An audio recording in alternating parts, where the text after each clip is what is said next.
Bonjour à tous et bienvenue pour ce webinaire dédié à la téléexpertise.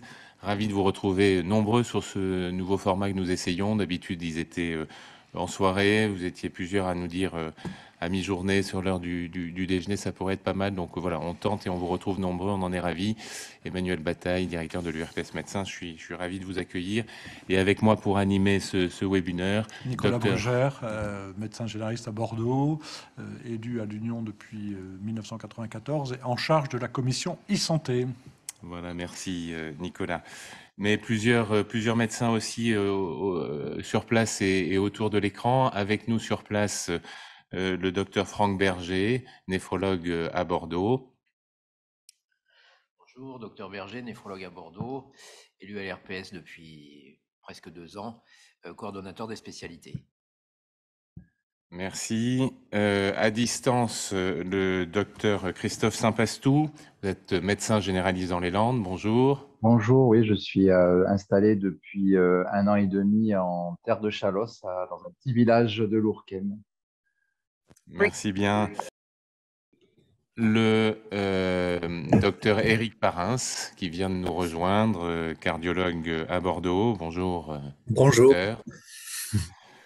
Nous aurons également le docteur Philippe Aramontuco qui va nous rejoindre et enfin le docteur Philippe Durandé, cardiologue à La Rochelle. Bonjour. Bonjour. Pour poser donc ce webinaire dans les formats que vous connaissez déjà maintenant, une présentation sur la première demi-heure ou 40 minutes, avec beaucoup d'échanges pour vous faire part de retours d'expérience et bien évidemment la réponse à l'ensemble de vos questions. Questions que vous pouvez poser au sein du menu Q et R, questions-réponses, du logiciel de webinaire. Vous avez en bas à droite en bas à gauche, la petite icône qui s'affiche. Voilà, pour poser vos questions via le chat, nous les prendrons au fur et à mesure. Et la deuxième partie du webinaire est consacrée à pouvoir vous y répondre. Donc, nous parlons de la téléexpertise, un acte simple et confraternel, docteur Brugère, pour vous, qui est à intégrer dans la pratique médicale du quotidien. Voilà, les nouveaux outils sont en place. Dans tous nos cabinets, nous sommes informatisés et ces nouveaux outils permettent de faciliter le lien entre les médecins. Et la téléexpertise, ça permet cela, de poser une question simple à un correspondant qui apportera, grosso modo, dans les 48 heures, une réponse pour savoir si le patient doit être vu immédiatement, si on peut attendre, si l'avis que propose le médecin qui demande l'avis est bon, s'il faut le modifier, si le traitement est adapté, s'il modifie les traitements. Il y a tellement de choses simples qu'actuellement on réalise par téléphone, par SMS, de manière non sécurisée, et que dorénavant on pourra réaliser de manière sécurisée, dans des temps courts et adaptés, c'est-à-dire que celui qui appelle ne dérangera pas celui qui est appelé, et celui qui est appelé, celui qui répondra, l'expert entre guillemets, pourra le faire en temps opportun, adapté par rapport à sa pratique. Dernier point, cette expertise, elle est indemnisée. Donc le travail que vous faisiez avant et qui était pour les beaux yeux de la princesse, maintenant, vous pourrez être indemnisé pour le faire. Voilà, c'est cet avis distant, mais c'est aussi, on va le voir dans les retours d'expérience qui vont vous être donnés, et les témoignages de généralistes, de spécialistes au sein de ce webinaire, faciliter, favoriser aussi l'accès aux spécialistes des patients. C'est pas toujours simple, notamment dans des délais qui sont appropriés. Et voilà. Et ça touche, donc ce sont des généralistes qui peuvent demander à des spécialistes de l'expertise, mais aussi cette expertise peut se faire entre spécialistes. Et c'est une chose qu'on oublie beaucoup actuellement et qui est pourtant intéressante dans notre pratique médicale au quotidien. Donc la raison pour laquelle justement l'URPS Médecins s'engage dans un projet de téléexpertise régionale, c'est à l'échelle de la région que nous raisonnons, c'est justement pour renforcer donc ce lien confraternel en faveur du parcours patient, et puis parce que nous sommes aussi porteurs d'une dimension éthique. Ça, c'est très important, vous l'aurez là dans les différents témoignages aussi, notamment avec l'utilisation de l'outil monmédecin.org, on y reviendra, qui garantit une protection des données, à la fois des patients, mais aussi des données des médecins. Donc, on démarre là encore, la pratique du quotidien. La pratique au quotidien. Du terrain. Docteur Saint-Pastou, donc vous le disiez, après avoir exercé en Occitanie, vous vous installez à Lourcan, dans les Landes, dans un territoire qui est pas très proche des premières spécialités de second recours, et la téléexpertise est donc pour vous une aide au quotidien. C'est ça que vous allez un peu nous dire et nous raconter. Oui, mais en fait, voilà, je suis arrivé donc en territoire rural et le fait aussi que je connaissais pas trop de spécialistes, vu que ça fait qu'1 an et demi que je suis ici par rapport à l'Occitanie où j'avais un réseau de confrères spécialistes que je pouvais contacter facilement. Et donc en arrivant ici, et puis aussi m'intéressant en particulier au diagnostic dermatologique.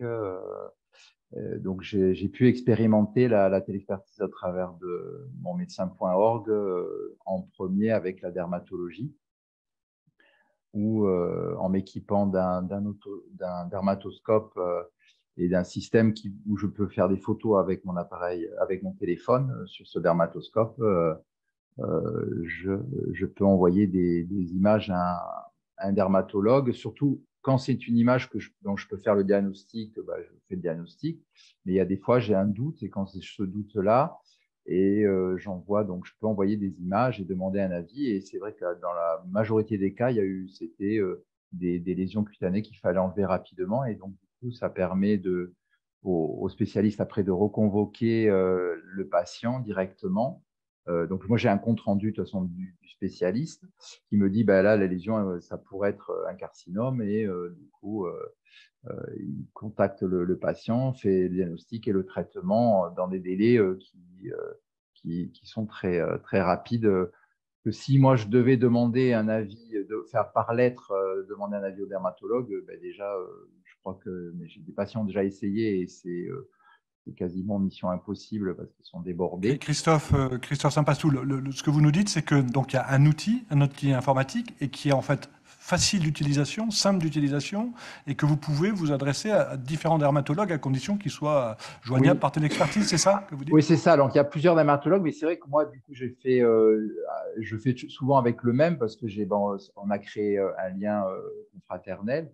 Et du coup, dès que j'ai un avis dermatologique, j'ai ce dermatologue. En plus, il se trouve qu'il est à Mont-de-Marsan, donc à 30 minutes de là où je suis. Donc, les patients peuvent aller facilement le voir après s'il y a besoin d'une intervention spécialisée.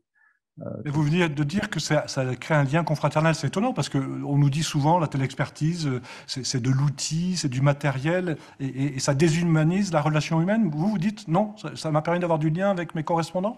Oui, surtout oui, à distance comme ça, c'est aussi comme une sécurité aussi. C'est-à-dire que bon, moi, voyant des lésions cutanées des fois pour lesquelles je peux avoir un doute, ça permet quand même de pouvoir avoir un avis rapide et donc de me dire que mon patient sera pris en charge dans les temps par rapport à une pathologie carcinomateuse cutanée. Et actuellement, donc la téléexpertise, vous la faites essentiellement en dermato, mais Oui, vous seriez intéressé par le faire dans d'autres spécialités, en je l'ai cardio, fait, en radio? je l'ai fait une fois en cardio pour un avis sur un un électrocardiogramme. Alors ça a été vraiment instantané. C'était une bonne expérience aussi. C'est-à-dire, bon, je fais des électros, la plupart du temps, je les lis, mais c'est vrai que là, j'avais un doute. Et j'ai envoyé alors, j'ai un électro informatique, donc j'ai un format PDF qui se fait. Je l'ai envoyé, je crois, dans l'heure, j'ai eu l'avis du cardiologue expert. Voilà, c'était vraiment, ça aussi, ça permet Vive la de. vie, vive les progrès de la médecine, vive les progrès des Oui, outils, hein. On vous et, redonnera sans doute. Oui, pardon. ouais, et je voulais dire aussi que ça permet, enfin là je fais un peu de pub pour la campagne, ben voilà, ça peut comment dire, déstresser un jeune médecin qui voudrait s'installer, qui aime le milieu rural et qui voudrait s'installer un peu loin des métropoles. On peut quand même avoir une qualité de travail et même en étant reculé, avec les outils d'aujourd'hui, quoi. Voilà. Il y a quelques Oui. années, on ne pouvait pas, mais là, même aujourd'hui, Et aussi rassurer les patients qui nous disent on pourra jamais, à la campagne par exemple, on pourra jamais voir un médecin spécialiste avant 6 mois, en ville aussi oui, du reste. Et en fait, on se rend compte qu'on peut avoir des avis beaucoup plus rapidement oui. et des avis sûrs. Et d'accord. Et Merci beaucoup comme pour. disait aussi au début, là, j'ai fini, c'est aussi le fait de, quand on demande l'avis, ben, on envoie l'avis via le mon médecin.org et donc, il est dit qu'on a les réponses dans les 5 jours. Moi, en dermato, j'ai toujours la réponse dans les 24 heures. Mais ça permet au spécialiste, lui, de traiter la demande dans le temps qu'il veut et donc de ne pas déranger. Enfin, c'est aussi ce côté pratique-là qui est intéressant. Merci beaucoup, Christophe Saint-Pastou. On va justement avoir l'expérience d'une dermatologue, de Nathalie Lalanne, qui s'est lancée depuis longtemps dans la téléexpertise et qui a des choses à donner. Elle n'a pas pu être présente aujourd'hui, mais on va voir son témoignage. C'est Manuel. ça. Malheureusement, elle ne pouvait pas être parmi nous, mais on a enregistré il y a 2 jours son témoignage justement de spécialiste en dermatologie qui pratique énormément la téléexpertise. Bonjour à tous, ravie de vous avoir ce soir. Je suis désolée de ne pas être présente, mais je suis de tout cœur avec vous pour vous parler de téléexpertise et de ma petite expérience. Moi, je suis dermatologue sur Bordeaux, dans un cabinet libéral, même si j'ai une activité mixte. Et la téléexpertise m'a permis en fait de changer mes habitudes de travail, mais surtout de répondre à des questions, à des soucis, à des problématiques qui sont évidemment en fait la surcharge des patients, la surcharge des demandes. Il y a cette idée de consommation de soins en fait qui sévit beaucoup, notamment dans les centres-villes en fait des villes importantes comme Bordeaux. Donc ça m'a permis de pouvoir en fait garder cette pertinence en fait dans les délais de prise en charge, pouvoir voir un patient en fait qui a une éruption rapidement parce que il y a le parcours de soins qui est respecté, parce que il y a eu en fait l'avis du médecin traitant en amont qui a en fait décrit en fait l'histoire de la dermatose, qui a décrit le contexte médical, le contexte du patient, ce qui me permet en fait au moment de la téléexpertise déjà d'avoir une idée en tête du retentissement fonctionnel, de la difficulté en fait du patient et donc pouvoir le positionner rapidement. Ça s'est effectivement complété avec une organisation de mon agenda. C'est-à-dire qu'en tant que spécialiste, on ne peut pas en fait laisser des délais aussi longs, 3 mois, 6 mois, pour des patients qui sont vraiment en fait nécessiteux. Et de ce fait, en fait, mon agenda, en fait, je l'ai libéré en laissant la place en fait à des consultations en fait d'urgence ou c'est une pseudo-urgence en fait en dermatologie, mais en tout cas, il y a quand même des difficultés en fait des patients, les dermatoses prurigineuses, etc., qui nécessitent d'être vus rapidement dans les 15 jours. Donc j'ai libéré beaucoup de créneaux et qui peuvent être pris en fait de cette façon-là. Sachant qu'il y a à peu près 30% en fait des patients que je vais effectivement voir en présentiel. Il y a aussi toutes ces demandes auxquelles en fait on peut répondre simplement par mail en répondant que c'est une lésion bénigne, il n'y a pas besoin de consulter. On peut essayer en fait tel dermocorticoïde, il n'y a pas besoin de consulter. Et donc ça, c'est un apport très important en fait pour le médecin traitant, mais aussi en fait pour le patient. Donc effectivement, la téléexpertise, moi, en fait, elle est faite par mon médecin.org et la demande m'apparaît en fait au cours de la journée. Je peux en fait y répondre, parce qu'on a à peu près en général 5 jours pour répondre, et on peut y répondre quand on souhaite, soit entre 2 patients, soit en fait le matin avant la journée. Moi, jusqu'à présent, en fait, j'en ai 1 à 2 par jour. Et j'y réponds quand j'ai le temps. Cela me prend en fait 3 minutes pour répondre, c'est comme si je répondais à un mail.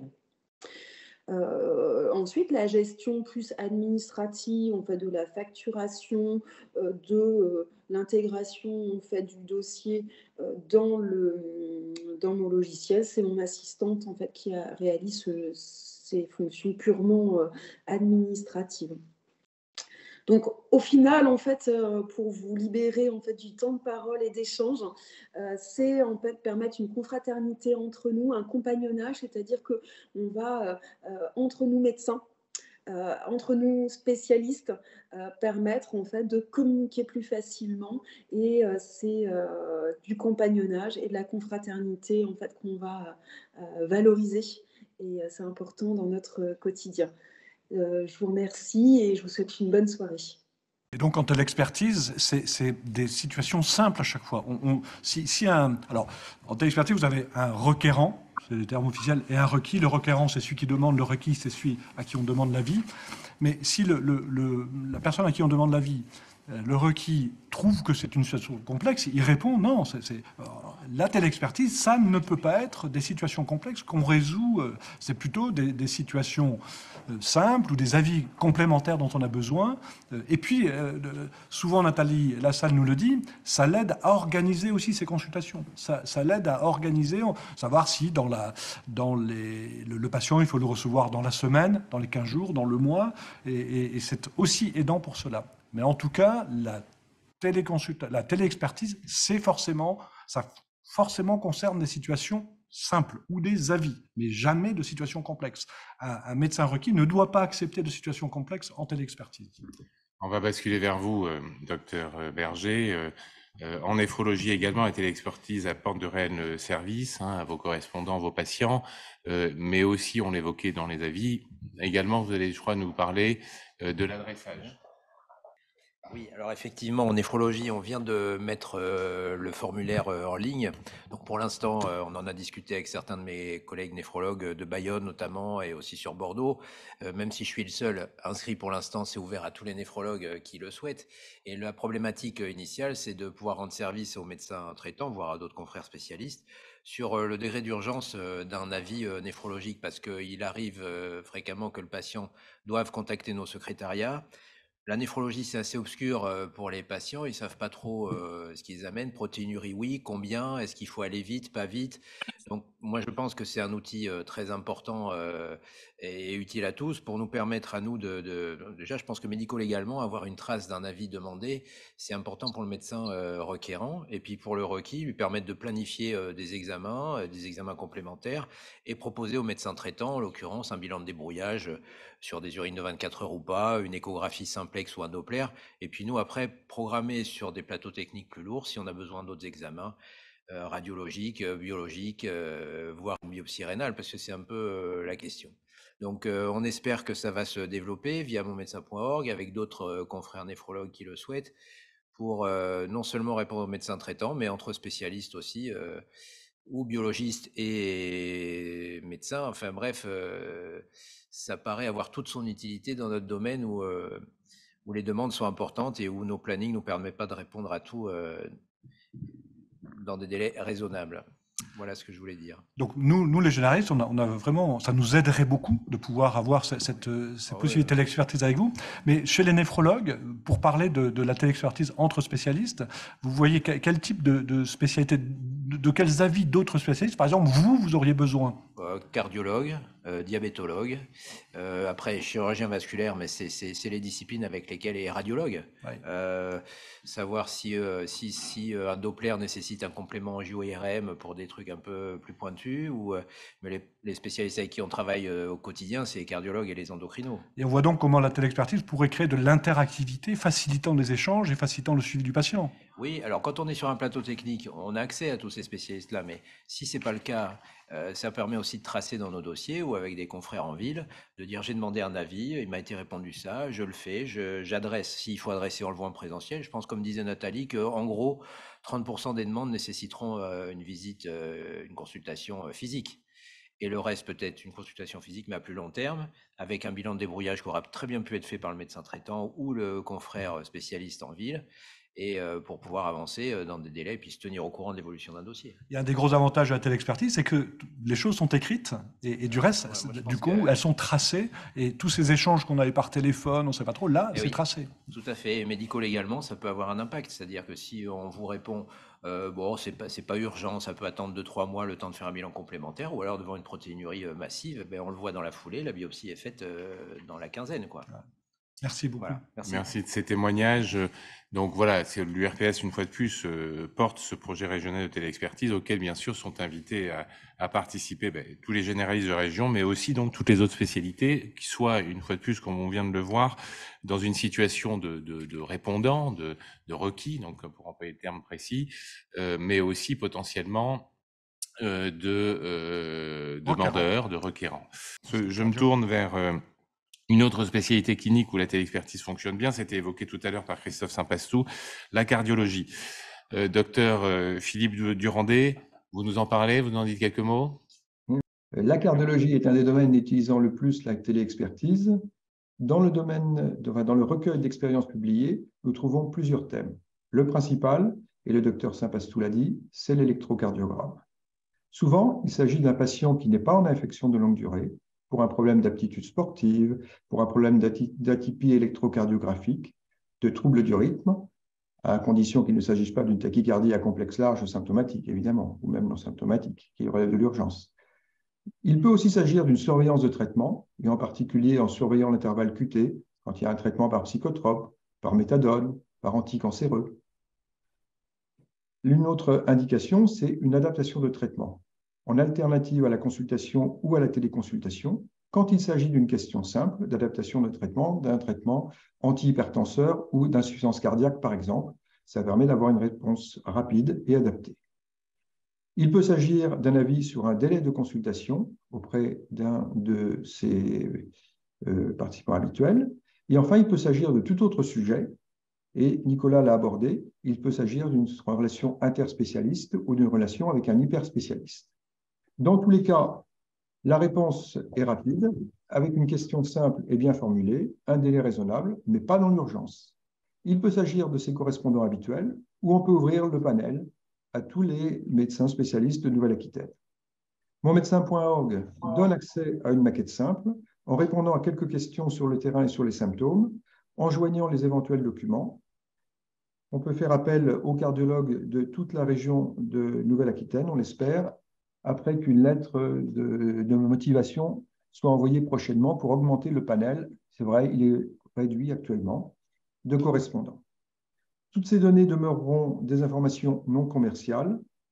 Voilà ce que je voulais vous dire sur la cardiologie. Et je vous propose de passer à une autre forme d'utilisation de la télécardiologie, c'est l'expérimentation sous forme d'ESS que connaît bien Éric Parins. Voilà, merci. Oui, effectivement, docteur Parins, vous allez nous parler d'une autre organisation qui se met en place sous forme d'expérimentation, hein, notamment au bénéfice de patients à domicile qui ont du mal à se déplacer. Bonjour. Oui, voilà. Et je vois, il y a ma diapo. Donc, nous avons monté une équipe de soins spécialisés que nous avons appelée Cardio Plus sous forme d'un article 51. L'article 51, c'est une expérimentation sous 3 ans. Et si l'expérimentation est positive, au bout de 3 ans, cela passera dans le droit commun.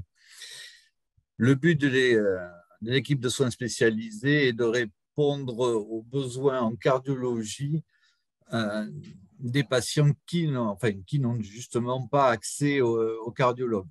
4 régions ont été choisies en France, dont la Nouvelle-Aquitaine. Initialement, nous devions démarrer et en Gironde et dans le Lot-et-Garonne.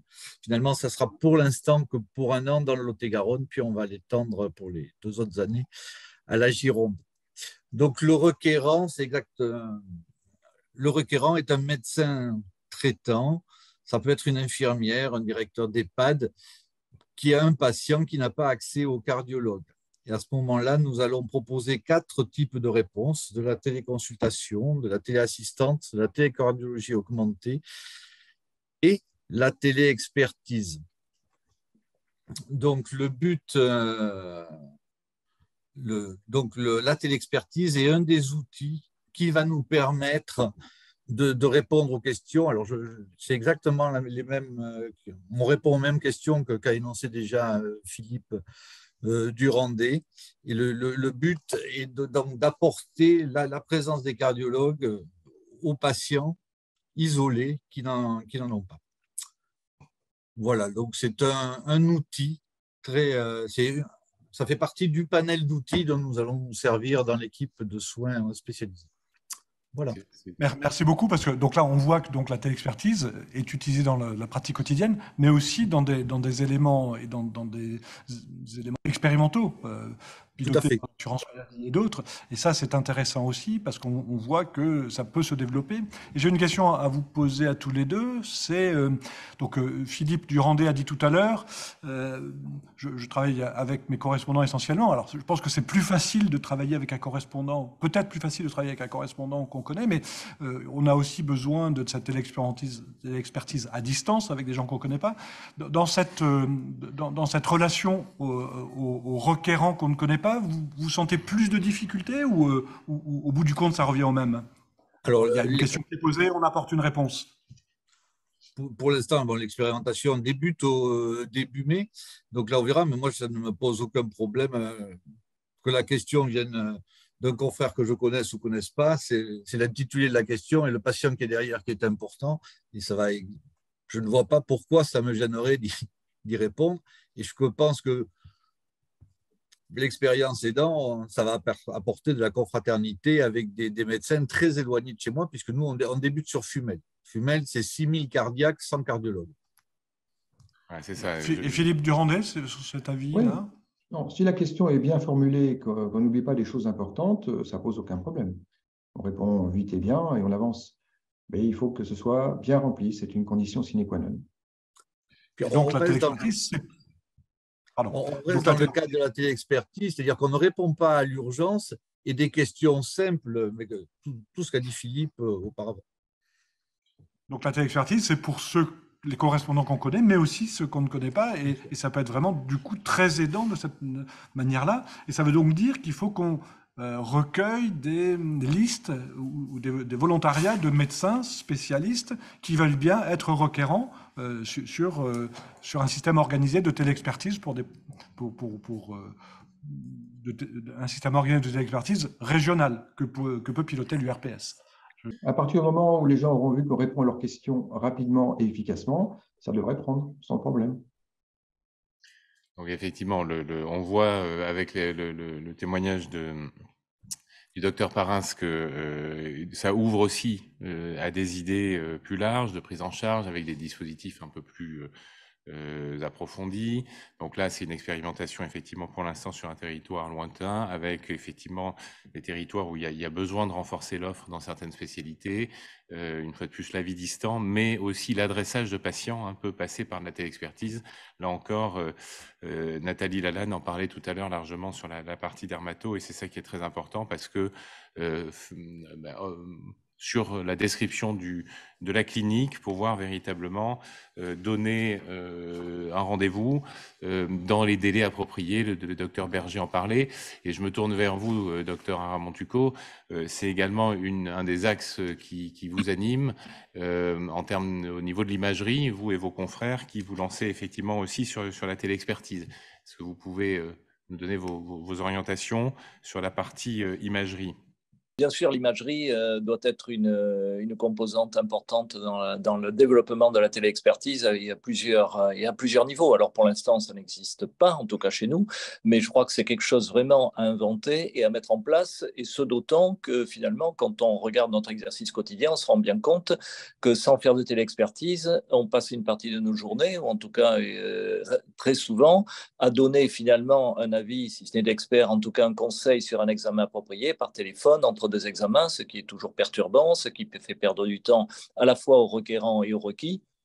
Alors que l'intérêt de cette téléexpertise, c'est justement de pouvoir déposer une demande instantanément et d'attendre la réponse qui, comme on l'a vu tout à l'heure, arrive finalement plus précocement qu'on l'imagine parce que les gens répondent rapidement et que ça n'interfère pas dans le flux immédiat de l'activité et qu'on peut éventuellement réserver même une partie de la vacation à répondre à des demandes de téléexpertise. Alors ces avis peuvent être différents, effectivement. Ils peuvent venir effectivement d'un médecin généraliste, ne serait-ce que pour connaître le bon examen nécessaire dans une pathologie précise, et puis peut-être aussi justement pour le décharger de la pression qu'il peut avoir de son patient, lui demandant en entrant dans le cabinet qu'il va à tout prix une IRM lombaire ou ceci ou cela. Et le généraliste aussi peut botter en touche, si j'ose dire, et puis dire, écoutez, on va demander au radiologue ce qu'il en pense, et le cardiologue va vous contacter pour vous fixer un rendez-vous pour l'examen qui conviendra le mieux. Donc ça, pour moi, c'est sans doute un apport essentiel aussi. On le voit bien, et on le sait, que la pression qu'ont les généralistes de la part de leurs patients pour avoir les examens. Et puis, ça peut être aussi, bien entendu, la vie pour avoir le bon examen. Vous m'entendez toujours là? Oui, oui. Toujours. Oui, parfait. Dans la vie, pour avoir le bon examen à pratiquer, alors ça peut être souvent en ostéo-articulaire où les choses sont compliquées entre les différents examens, en gynéco aussi, que ce soit la céno, que ce soit dans les domaines de l'endométriose, les pathologies gynéco, savoir s'il faut faire une IRM, s'il faut faire un scanner, s'il faut faire une écho, etc. C'est souvent, quand on sort un peu de la norme, c'est souvent un petit peu compliqué pour les gens qui ne sont pas hyper spécialisés là-dedans. Et puis également dans l'imagerie interventionnelle aussi, parce que l'imagerie interventionnelle se développe de plus en plus, et il y a des tas maintenant d'indications d'imagerie interventionnelle. Pour en prendre une seule pour ne pas faire perdre de temps, c'est le tassement lombaire chez la personne ostéoporotique ou en cas de cancer ou en cas de traumato, tout simplement. Voilà, faut-il le faire, faut-il ne pas le faire? Est-ce que le patient est apte à supporter l'examen et en tout cas à en bénéficier? Voilà, tout ça, ça donne des indications et des possibilités de pratiquer la téléexpertise. Ça permet aussi, et ça me paraît essentiel, ça a déjà été dit d'ailleurs, de créer une communauté d'usage, c'est-à-dire qu'effectivement, les rapports étant plus faciles et en plus rémunérés pour l'un et pour l'autre, donc ça peut s'organiser de façon très, très harmonieuse et permettre de créer une communauté d'usage justement entre les médecins de son entourage, ce qui recrée des liens, ce qui a déjà été dit, mais je pense que c'est une réalité. Et puis également, les délais de rendez-vous, savoir si effectivement un examen, on peut le programmer à distance ou pas, et ça évite d'avoir finalement à avoir perpétuellement des difficultés pour programmer les urgences, alors que dans la journée, on va faire des examens qu'on aurait pu attendre 15 jours à mois.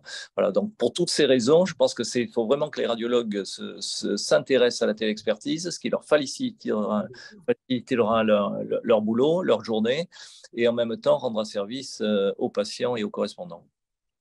Merci Philippe. Ce que tu disais tout à l'heure sur le fait que ça pourra aider les généralistes qui sont sous la pression des patients et qui demandent une IRM et de la réponse écrite pour leur dire vous voyez, il n'y a pas besoin d'IRM, c'est quand même un élément nouveau dans les outils, l'aide que peut nous apporter la téléexpertise. Je posais la question à Franck Berger tout à l'heure de savoir quelles sont les spécialités qui pourraient lui rendre service à lui en tant que néphrologue, et chez les radiologues, quel type de spécialité vous auriez, avec qui vous pourriez rentrer en correspondance pour vous-même user de la téléexpertise en tant que requérant des radiologues? Parfois, je dirais, dans les diagnostics qu'on peut faire et pour donner une idée ensuite aux patients sur la suite à donner, savoir si effectivement c'est chirurgical, pas chirurgical. Alors bien sûr, on peut les envoyer directement voir le spécialiste qui donnera la réponse, mais ça peut être un gain de temps, ça peut être un gain d'efficience aussi par rapport à l'activité des uns et des autres, et puis de savoir si, non, finalement, là, on va plutôt, on va soit faire une exploration chirurgicale ou un traitement chirurgical ou plutôt de la kiné, etc. Pour l'ostéo-articulaire, voilà, c'est pas toujours évident pour nous de savoir exactement la bonne suite à donner au diagnostic qu'on peut faire, et ça c'est vrai dans plusieurs spécialités. Donc un radiologue pourrait aussi être requérant. Oui, bien sûr. Merci de ces différents témoignages. Donc vous avez là déjà un premier panel, sachant que donc voilà, toutes ces spécialités sont opérationnels pour répondre aux demandes de téléexpertise. D'autres vont arriver dans le cadre de ce projet. Concrètement, en pratique, répondre voilà, vous donner les indications et en profiter pour prendre quelques questions qui sont arrivées en cours de route. Donc, en termes de facturation, c'est une prise en charge à 100%. En fait, vous facturez par télétransmission directement, c'est pas le patient qui va payer, sachant que le demandeur se voit rémunérer 10 € pour formuler sa demande et bien sûr récupérer la réponse et la traiter avec son patient, adapter éventuellement une prescription, etc. Le requis, quant à lui, touche 20 € pour traiter, répondre à la demande de téléexpertise. En termes de cadre, la limitation n'est pas très contraignante dans le sens où c'est d'avoir maximum par médecin 4 téléexpertises pour un même patient sur une même année. Donc, ça laisse quand même large le champ. En revanche, les actes de téléexpertise s'inscrivent dans le champ de la télémédecine et sachant que le cadre conventionnel limite à 20% maximum du nombre d'actes, les actes réalisés en télémédecine par rapport à votre volumétrie annuelle d'actes. Juste sur ce sujet de financement, 10 € c'est rien, 20 € c'est rien, sauf que c'est plus que ce qui est rien pour l'instant, parce que quand on échange avec son correspondant par téléphone ou par SMS, il y a rien. Donc beaucoup de médecins nous disent mais ça veut dire quoi 10 €, ça veut dire quoi 20 €? C'est une dynamique qui se met en route et ceux qui l'utilisent, c'est si vous faites ça pour 20 € au lieu de pour rien, c'est quand même mieux. Voilà. Donc, une question qui nous était posée justement, la réglementation est peut-être une contrainte de lieu uniquement en zone sous-dense. Est-ce que c'est bien cela? Non, ça c'était dans le cadre de l'avenant 9 qui datait de 2018. Là, le cadre a vraiment été ouvert avec le dernier avenant conventionnel. Donc, je dis la limitation, elle est globalement de 20% pour tous les actes de télémédecine, donc téléconsultation et téléexpertise.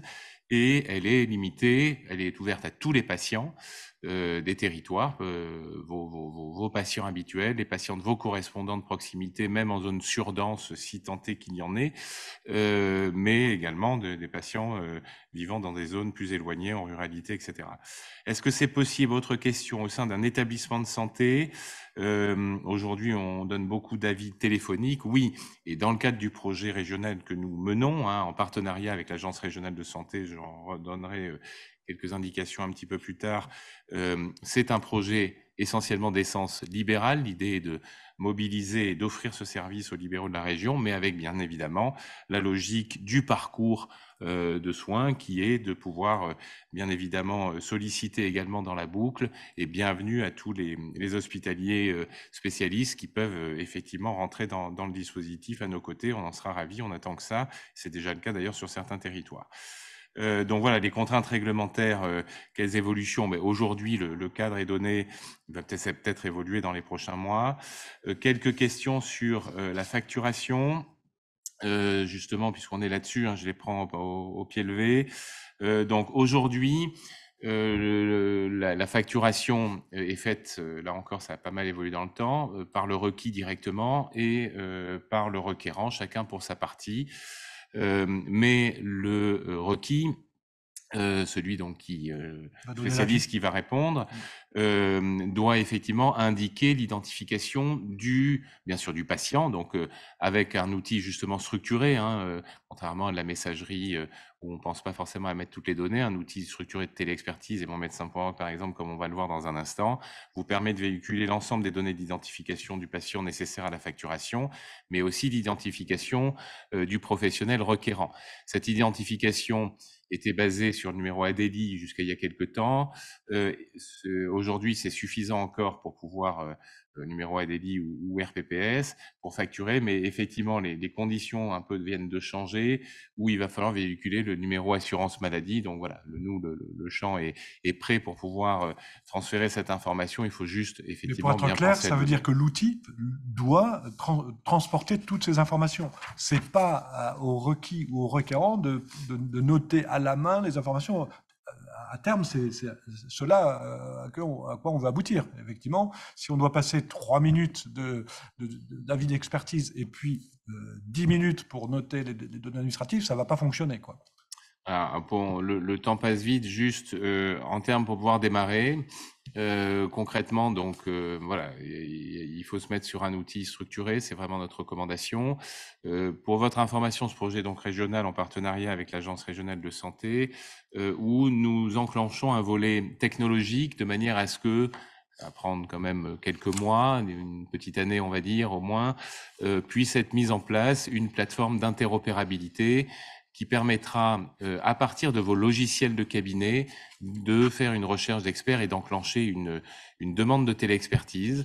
Et puis à cette plateforme, l'idée est d'y connecter tous les outils des experts, donc être indépendant de tout outil. Donc nous sommes en train de travailler sur ce joli chantier technologique parce que vous facilitez la vie sans vous poser la question de quelle plateforme sur laquelle je dois aller.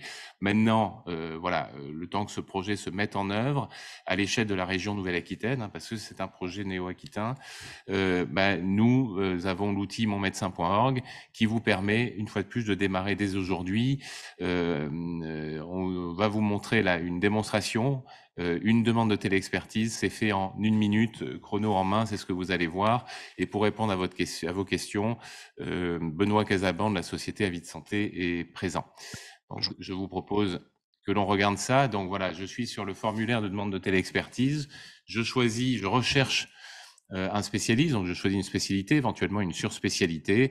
Et là, j'affiche donc un certain nombre de spécialistes. Je vais pouvoir en sélectionner plusieurs. Bon là, vous voyez, c'est des éléments de test, de démonstration. Et voilà, je passe sur la page suivante. Donc tout est guidé pour accompagner votre démarche, pour qu'il n'y ait pas qu'il y ait de formation, que ce soit très simple. Deuxième écran, deuxième clic, je mets le consentement du patient et la priorité vraiment de ma demande. Là, il faut bien effectivement associer également à cette demande l'identification du patient. Voilà, donc je l'ai sélectionné et s'affiche toutes les coordonnées qui vont être transmises au requis et qui aura toutes ces données. Et ensuite, je renseigne le cas clinique, là aussi avec des formulaires qui sont structurés par spécialité pour vous aider dans la formulation à ne rien oublier. Et voilà, de manière à ce que surtout le spécialiste de l'autre côté n'ait pas minimise en tout cas la possibilité d'avoir des questions, des allers-retours à vous donner, à vous poser par exemple des questions complémentaires parce qu'il manquerait des informations, lui-même n'étant pas, voilà, s'il n'a pas toutes les informations en mesure d'y répondre le plus vite possible. Donc efficacité, sachant que bien sûr dans l'outil, une messagerie interne permet d'avoir des échanges après l'envoi de cette demande. Vous voyez maintenant l'écran côté, c'est passé un petit peu vite, côté spécialiste qui va répondre, voilà, et vous envoyez effectivement son compte rendu que vous retrouverez dans votre corbeille avec une notification par mail qui vous est arrivée. Donc, pour être sûr d'aller vite, on est allé vite, mais voilà, j'espère que vous avez bien vu tout cela. Sinon, ce film sera très rapidement sur le site de l'URPS et vous pourrez le regarder à loisir en prenant un café ou votre dessert. Donc, on prendra les questions pour suivre. On va essayer de conclure et on prend les autres questions qui arrivent là au fur et à mesure. Nicolas, pour conclure, donc, la téléexpertise. C'est d'abord du temps gagné. On l'a bien vu, c'est un parcours de soins amélioré dans un certain nombre de cas. C'est évidemment de la confraternité entre nous.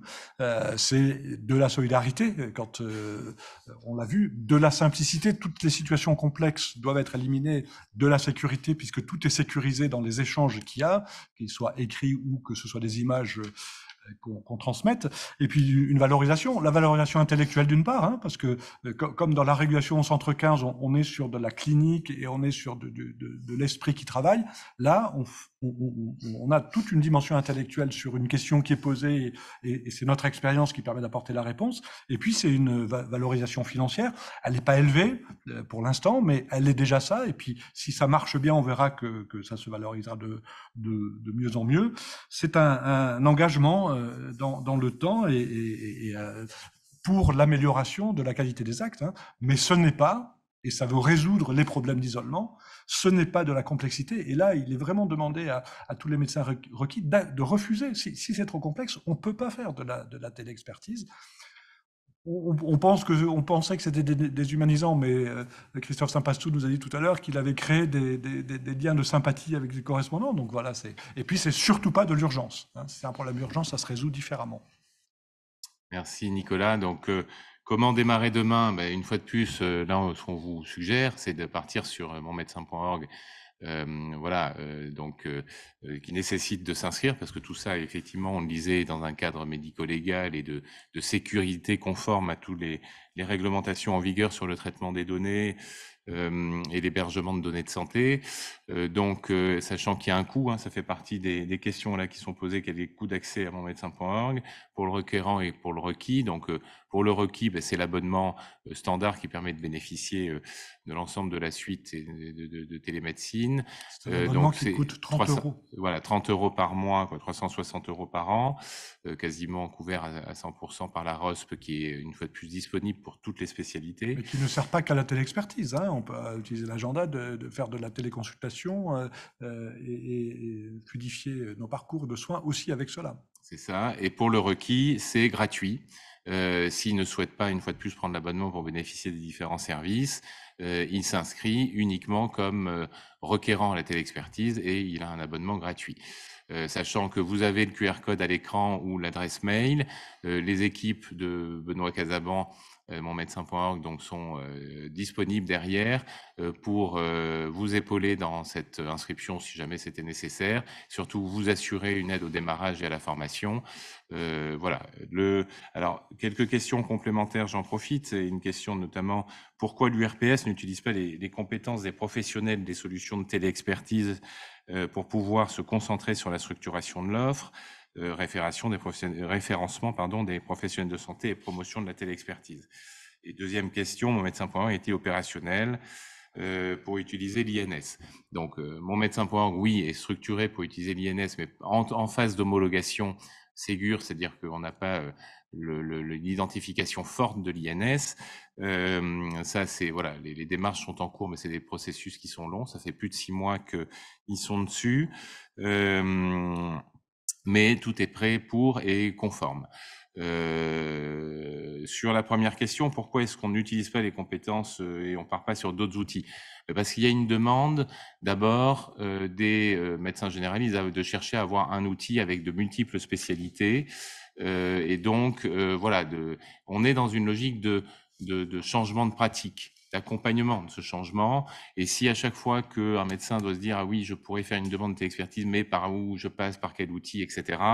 L'idée effectivement de lui proposer une offre assez globale multispécialité. Donc, on a vu aujourd'hui disponible la dermatologie, la cardiologie, l'imagerie, la néphrologie, à venir très rapidement l'endocrinologie, les pathologies du sommeil, la gynécologie. Donc voilà, c'est dans les semaines qui viennent et on reprendra un rendez-vous pour faire un point d'avancement et faire intervenir d'autres spécialités autour de cette table pour avancer. Le deuxième aspect, Nicolas, il est important, c'est l'éthique. Ah oui. Ah oui.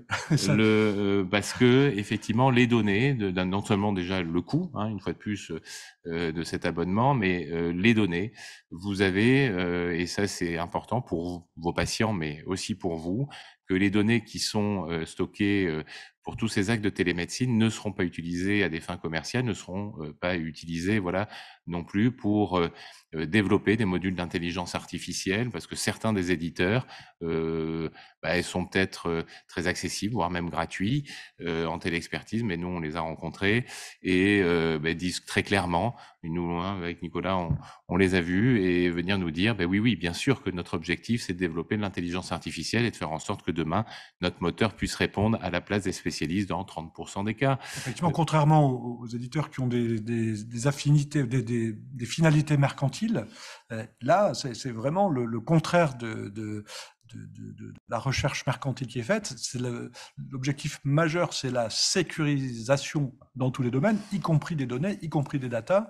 Et il y a la garantie, contrairement aux GAFA, et à tous les outils qui sont indirectement dépendants des GAFA, ils sont nombreux, la garantie que les données de santé seront protégées et isolées. Vraiment, hein, et ne seront pas revendues et ne seront pas réutilisées à d'autres fins. Alors on nous dit les données de santé, bien sûr que On espère vivement que tout ce qui est donné médical avec les autres outils ne passe pas. On n'en a pas la certitude. Mais même le fait qu'un patient ou qu'un médecin demande une téléexpertise dans tel ou tel domaine à tel ou tel spécialiste, c'est déjà une donnée de santé qui peut être intéressante d'un point de vue mercantile. Donc, mon médecin, par exemple, garantit absolument cette sécurité-là aussi, la sécurité des data, la sécurité des données de santé. Donc, autre question, hein, parce qu'une fois de plus, je leur tourne et est important de pouvoir répondre à vos questions ou réactions.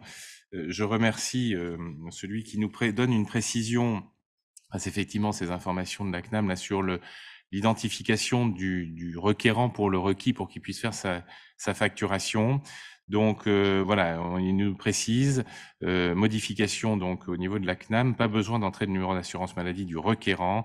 Voilà, une logique de simplification qui doit être mise en place au niveau des éditeurs. Donc c'est en cours, une fois de plus, normalement, dans une logique de contrôle, je pense qu'il faudra conserver l'identification quand même du demandeur, mais via le numéro RPPS, lequel numéro RPPS est automatiquement transmis sans que vous ayez rien à faire dans mon médecin.org, puisque c'est par ce numéro RPPS que vous vous enregistrez au départ, vous créez votre compte.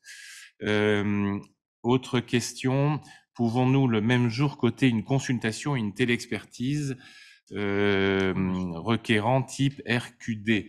Alors, oui, sur le fait de coter une consultation et une téléexpertise, puisque généralement le requérant enclenche une téléexpertise quand il a son patient en face de lui, ou en téléconsultation éventuellement.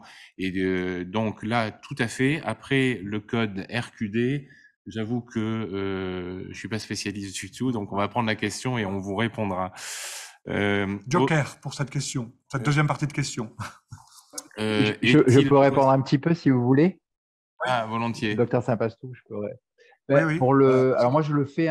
Je vois une patiente dans une consultation et ou pendant la consultation ou un peu plus tard. Je prends par exemple pour la dermato, je prends une photo et si j'ai pas trop le temps de le faire de suite, je vois d'autres patients et puis entre deux, je peux envoyer ma demande de dermato. Et donc pour le RQD, il faut surtout mettre que c'est hors parcours de soins. Au début, je n'arrivais pas à le faire passer moi sur mon logiciel. Et en fait, la plupart du temps, tous nos codes, ils sont par rapport au parcours de soins.